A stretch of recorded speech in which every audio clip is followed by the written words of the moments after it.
सभी देशवासियों की ओर से मैं भगवान बिरसा मुंडा की पावन स्मृति को सादर नमन करती हूँ।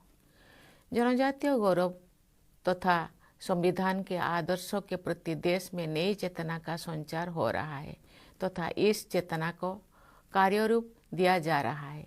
ये भावना जनजातीय समाज सहित पूरे देश के उज्जवल भविष्य का आधार बनेगी।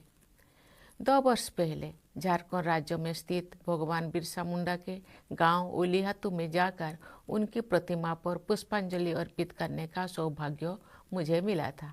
पिछले वर्ष जनजातीय गौरव दिवस के अवसर पर प्रधानमंत्री श्री नरेंद्र मोदी जी ने भी उलीहातू जाकर भगवान बिरसा मुंडा का आशीर्वाद लिया। किसी प्रधानमंत्री द्वारा उलीहातू की वो पहली यात्रा थी। इससे जनजातीय समाज के लोगों को बहुत खुशी हुई। उसी दिन झारखंड से ही पीएम जनजातीय आदिवासी न्याय महाअभियान यानी पीएम जनमन का शुभारंभ किया गया है। प्यारे देशवासियों, 18वीं सदी से ही जनजातीय समाज ने ब्रिटिश हुकूमत के अन्याय का संगठित विरोध किया था। वर्ष 1855 में संथाल हुल का नेतृत्व करने वाले बहादुर भाइयों सिद्धू कानू और चांद भैरव के साथ फूलो जानो जैसी वीरांगना बहनों ने भी असाधारण साहस का परिचय दिया था। जब मैं झारखंड में राज्यपाल थी तब उरीमारी गांव में जाकर वीर महानायकों सिद्धू कानू की प्रतिमा को अनावरण का सौभाग्य मुझे मिला था। वर्ष 2021 से भारत सरकार ने प्रतिवर्ष 15 नवंबर को भगवान बिरसा मुंडा की जयंती के अवसर पर जनजातीय गौरव दिवस मनाने की परंपरा का सूत्रपात किया है। जनजातीय समुदाय के प्रति सम्मान व्यक्त करने के इस निर्णय की जितनी भी सराहना की जाए वो कम है। जनजातीय लोगों के गौरवशाली योगदान से देशवासियों को परिचित कराने के लिए अनेक कदम उठाए जा रहे हैं। जनजातीय महानायकों की स्मृति में देश के विभिन्न क्षेत्रों में संग्रहालय बनाया जा रहा है। रांची में भगवान बिरसा मुंडा का संग्रहालय एक तीर्थ स्थल की तरह सम्मानित हो रहा है। राष्ट्रपति भवन में भी जनजातीय दर्पण नामक संग्रहालय विकसित किया गया है।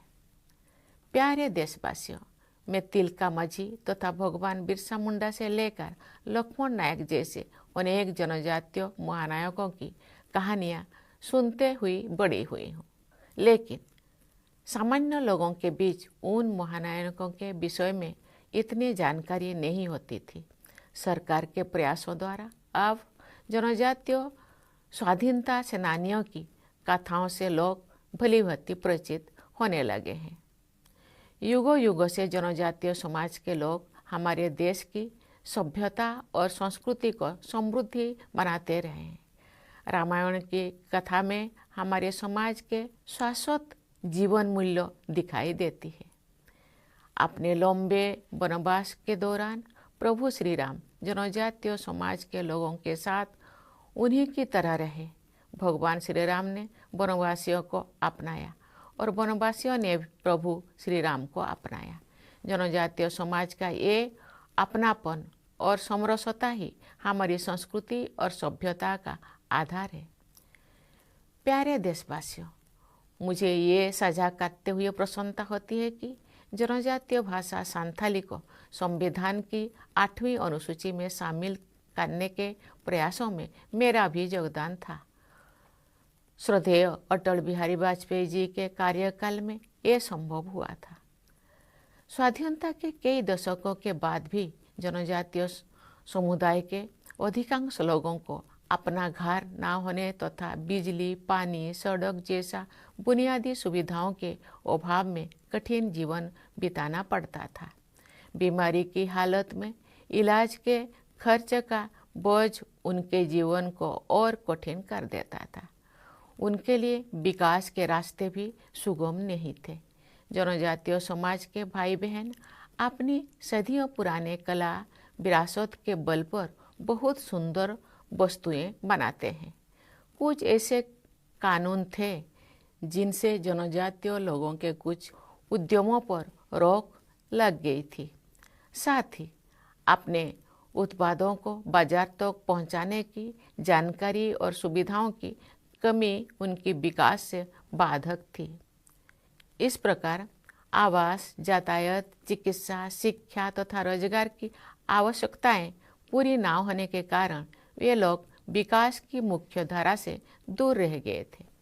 लेकिन अब इन सुविधाओं को उन तक पहुंचाया जा रहा है, उनके जीवन स्तर में सुधार हुआ है, साथ ही उनके लिए आर्थिक विकास के अवसर भी बढ़ रहे हैं। वर्तमान सरकार ने जनजातीय विकास और कल्याण की यात्रा को तेज गति से बहुत आगे बढ़ाया है। बहुत बड़े पैमाने पर अनेक अभियान और कार्यक्रम चलाए जा रहे हैं। विकास और कल्याण के सभी राष्ट्रीय कार्यक्रम में जनजातीय समाज तक सभी सुविधाएं पहुंचाने के विशेष उपाय किए गए हैं। इसके अलावा जनजातीय समुदाय के लिए अलग से विशेष योजनाएं चलाई जा रही है। देश के लगभग 750 जनजातीय समूह के लोग हमारे लिए विशेष स्थान रखते हैं। इनमें पीवीटीजी समूह की संख्या 75 है। वे देश के विभिन्न क्षेत्रों में रहते हैं। पिछले वर्ष जून में मैंने देश के पीवीटीजी समुदाय के भाई बहनों को राष्ट्रपति भवन में आमंत्रित किया था। उनके साथ मैंने काफ़ी समय बिताया था तथा उनकी समस्याओं के समाधानों पर बातचीत की थी। राष्ट्रपति भवन में सभी क्षेत्र व राज्यों के जनजातीय समूहों से मैं मिलती रही हूँ। विभिन्न राज्यों तथा संघ राज्य क्षेत्र की अपनी यात्राओं के दौरान मैं वहाँ के जनजातीय समुदायों पर केंद्रित कार्यक्रम में शामिल होती हूँ, उनसे बातचीत करती हूँ। मैं जनजातीय बहनों से भेंट करने को विशेष प्राथमिकता देती हूँ। मुझे ये देखकर खुशी होती है कि बड़ी संख्या में हमारी जनजातीय बहनें स्वयं सहायता समूह के माध्यम से तथा अन्य माध्यम से आर्थिक आत्मनिर्भरता प्राप्त कर रहे हैं। उनके लिए विकास के अवसर बढ़ रहे हैं। प्रमुख राष्ट्रीय योजनाओं के लाभ सभी जनजातीय लाभार्थियों तक समयबद्ध तरीके से पहुँचे, ये सुनिश्चित किया जा रहा है। पिछले वर्ष जनजातीय गौरव दिवस के दिन प्रधानमंत्री श्री नरेंद्र मोदी जी द्वारा आरंभ किए गए पीएम जनमन अभियान का उद्देश्य देश के पीवीटीजी समुदाय के लोगों का व्यापक विकास करना है। इस अभियान के तहत 24,000 करोड़ रुपया से अधिक की लागत से 3 वर्ष की समय सीमा के पहले ही अनेक सुविधाओं को पीवीटीजी समुदाय के लोगों तक पहुंचाने का लक्ष्य रखा गया है। इस वर्ष राष्ट्रपिता महात्मा गांधी की जयंती के दिन 2 अक्टूबर को भगवान बिरसा मुंडा की धरती से ही केंद्र सरकार द्वारा धरती आबा जनजातीय ग्राम उत्कर्ष अभियान का आरंभ किया गया है। लगभग 80,000 करोड़ रुपया की लागत वाले इस अभियान का लक्ष्य है कि हर जनजातीय व्यक्ति को सरकार की योजनाओं का लाभ पहुंचे। सड़कों और मोबाइल कनेक्टिविटी के द्वारा हर जनजातीय गांव जुड़ सके। सभी जनजातीय परिवारों के पास अपना पक्का घर हो। विकास और कल्याण के इस अभियान से लगभग 63,000 जनजातीय गांव लाभान्वित होंगे। इस देशव्यापी अभियान से 5 करोड़ से भी अधिक जनजातीय लोगों को लाभ पहुंचेगा।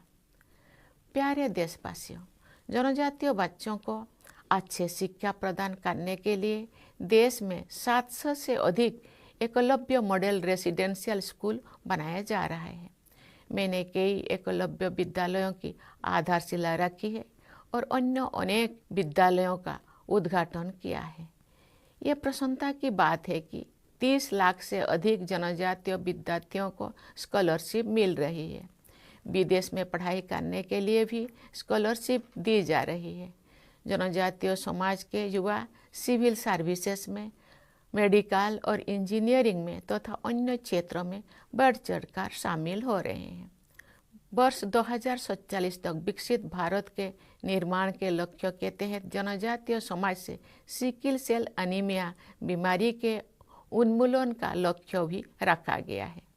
ये तथ्य उल्लेखनीय है कि development action plan for scheduled tribes यानी अनुसूचित जनजातियों के लिए विकास कार्रवाई योजना हेतु धनराशि के आवंटन में पिछले दशक के दौरान कई गुना वृद्धि हुई है। वर्ष 2024-25 के लिए जनजातीय कार्य मंत्रालय का बजट 13,000 करोड़ रुपया का है। ये पिछले वर्ष की तुलना में 74% अधिक है।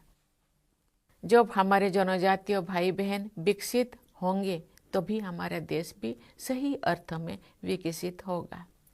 जनजातीय समाज के लोगों की तेज गति से प्रगति हो, ये हमारी राष्ट्रीय प्राथमिकता है। हमारी प्राथमिकता है कि जनजातीय समाज की सदियों पुरानी पहचान बनी रहे और साथ ही उनका आधुनिक विकास भी होता रहे। प्यारे देशवासियों, मैंने जनजातीय समाज के दुख दर्द को केवल देखा ही नहीं है, खुद महसूस भी किया है। जनसेवा की मेरी यात्रा का आरंभ ट्राइब्स एडवाइजरी काउंसिल की सदस्य के रूप में हुआ था। आप जनजातीय लोगों के जीवन को बेहतर होता देखकर मुझे खुशी होती है। जनजातीय समाज की प्रतिभाओं को अधिक मान्यता भी मिल रही है। जनजातीय समुदाय के लगभग 100 लोगों को बीते 10 वर्षों के दौरान पद्म विभूषण, पद्म भूषण तथा पद्मश्री पुरस्कारों से सम्मानित किया गया है। अनेक राज्यों के राज्यपाल तथा मुख्यमंत्री, केंद्र एवं राज्य सरकारों के मंत्रीगण तथा उच्च पदों पर आसीन अनेक व्यक्ति जनजातीय समाज से आते हैं। जनजातीय समाज के लोगों सहित सभी देशवासियों का जो अपार स्नेह मुझे मिलता है वो मुझे कभी कभी भावुक बना देता है। मेरी इस भावुकता के पीछे आज की ये सुखद सच्चाई भी है कि जनजातीय भाई बहनों और युवाओं के लिए आज विकास का खुला आसमान उपलब्ध है। ये जितनी भी ऊंची उड़ान भरना चाहे, समाज और सरकार उनके साथ है। इसी आशा और विश्वास के साथ मैं सभी देशवासियों को जनजातीय गौरव दिवस की बधाई देती हूँ। धन्यवाद। जय हिंद, जय भारत।